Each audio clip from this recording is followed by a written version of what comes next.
Good evening everyone. শতাব্দীর কিচেনে আপনাদের সবাইকে স্বাগত জানাই। আজকের রেসিপি অরুণদার হোটেলের বেগুন সুন্দরী। বানানো যেমনই সহজ, খেতে তেমনই টেস্টি।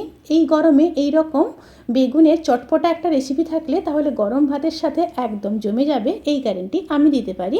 তাহলে চলুন শুরু করা যাক আজকের এই সহজ রেসিপি।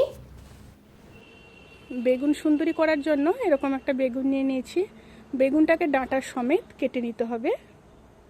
বেগুনগুলোকে এইভাবে ডাঁটি সহ কেটে নিয়েছি। এইভাবে কিন্তু কেটে নিতে হবে। একটা বেগুনকে আমি 4 পিস করে নিয়েছি। এরপর বেগুনটাকে ম্যারিনেট করে নেব। তার জন্য একটা মশলা রেডি করে নেব। তার জন্য নিয়ে নেব 1 চামচ হলুদ, 1 চামচ লঙ্কার গুঁড়ো, পরিমাণ মতো লবণ,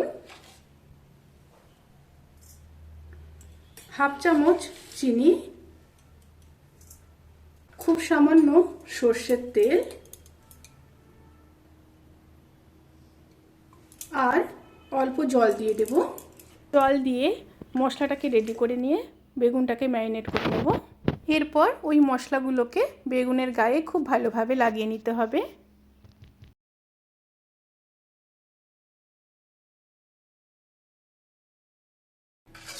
এইভাবে সমস্ত বেগুনের গায়ে মশলাটা লাগিয়ে নিতে হবে। মশলাগুলো সমস্ত বেগুনের গায়ে লাগিয়ে নিয়েছি। এরপর 15 থেকে 20 মিনিট বেগুনটাকে ম্যারিনেশনে রেখে দিতে হবে। তার মধ্যে আরও একটা সস রেডি করে নেব। এই রেসিপির ক্ষেত্রে কিন্তু এই সসটা ভীষণই গুরুত্বপূর্ণ। এই সস দিয়ে কিন্তু বেগুন সুন্দরীটা খেতে বেশি ভালো লাগে। চলুন তাহলে সসটা রেডি করে নিই। সস রেডি করার জন্য দিয়ে দেব 2 চামচ কাসুন্দি,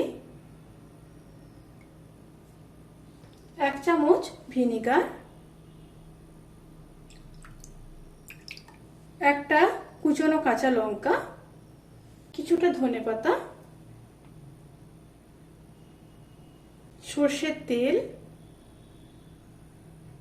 প্রায় 1 চামচ, আর দিয়ে দেব 1 চামচ জল দিয়ে সসটা রেডি করে নেব। বেগুন ভাজার স্বাদ দ্বিগুণ করতে এই সস কিন্তু অতি অবশ্যই ব্যবহার করতে হবে। সসটা রেডি হয়ে গেছে। এবার চলুন রেসিপিতে ফেরা যাক। এবার ফ্রাইং প্যানে সর্ষের তেল দিয়ে দেব। তেলটা গরম হয়ে আসা পর্যন্ত অপেক্ষা করব। তেলটা গরম হয়ে গেছে। এবার বেগুনগুলোকে দিয়ে দেব।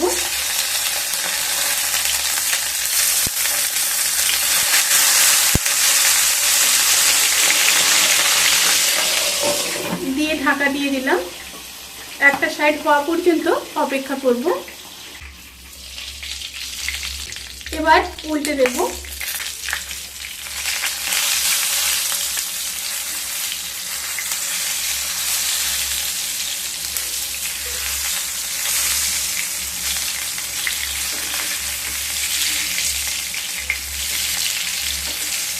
এইভাবে বেগুনের প্রত্যেকটা সাইড খুব ভালোভাবে ভেজে নেব।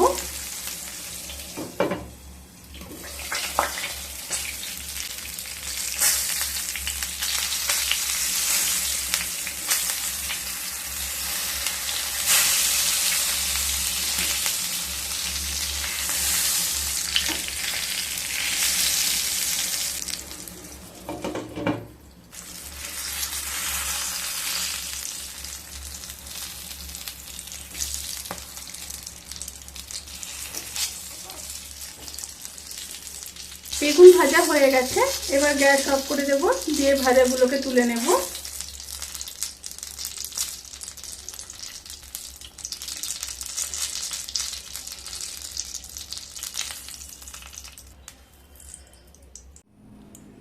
এবার উপর থেকে সস ছড়িয়ে দেব।